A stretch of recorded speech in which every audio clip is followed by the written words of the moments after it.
Now joining us is Sean Eldridge, Political Director of Freedom to Marry, and Margaret Hoover, Conservative Commentator. Welcome to you both. Thank you. So let me start with you, Sean. What would a victory in New York mean to your national efforts to legalize same-sex marriage in every state? Yeah, well, it would be an enormous step forward in so many ways.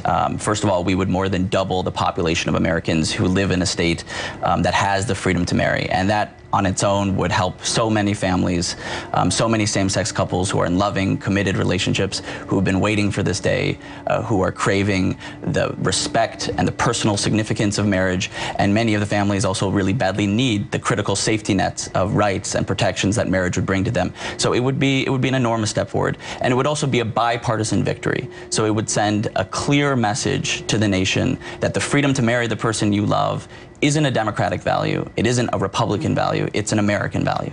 Now, there are over 40 states in the Union that have not legalized gay marriage. Is that a surmountable number in your opinion? I think it is. I mean, we have seen in many struggles throughout history that some states lead, and then eventually you have to have a federal and a national resolution. I think it is surmountable. I think the really important figure is 53%, and that is the number of Americans who now support the freedom to marry across the country. So Americans, conservatives, Republicans, young and old, are thinking about this issue. They're looking at their gay friends and neighbors and co-workers, and they're realizing that they deserve the same freedoms, the same protections, and the same respect as everyone else. So I think with majority support behind us, I'm confident that we can win this nationwide. Now, 37 states have statutory defense of marriage acts. How much does that complicate your mission? Well, it is certainly hurting those families in those states that are looking to protect each other and their families in these tough economic times.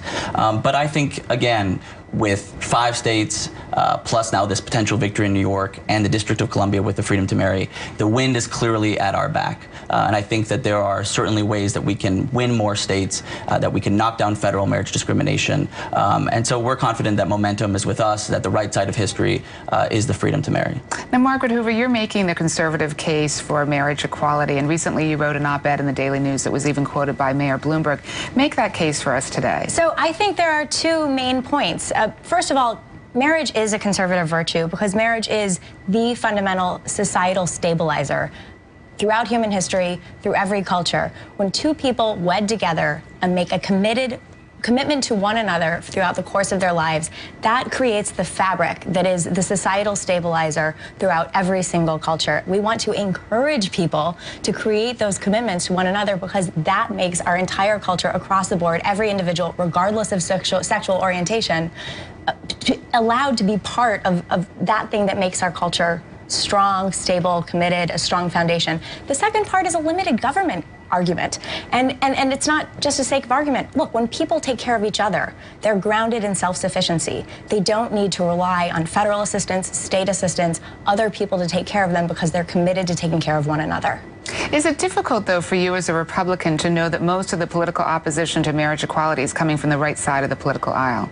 No, it's not difficult. And in fact, it's funny. Sean said, the way we win this battle is that we have certain states. There have always been throughout the course of history certain states who have led the battle. And the reality is, in New York has always been a leader in the cause of individual freedom. The abolitionist movement, William Seward, really got wind in New York. When he was governor of New York, he was a senator of New York. He was also the first presidential candidate on the Republican ticket from New York. Ardent abolitionist. Frederick Douglass, abolitionist newspaper in Rochester, New York, the North Star. Also, Susan B. Anthony and Elizabeth Cady Stanton, the suffrage movement in the United States, founded in New York in Seneca Falls. So New York actually has a very strong legacy of supporting individual freedom. And by the way, that is grounded in the Republican Party. So actually, the reality is I'm more consistent, New York Republicans are more consistent with a historical legacy of individual freedom, and New York has an opportunity to lead the cause once again in that fight.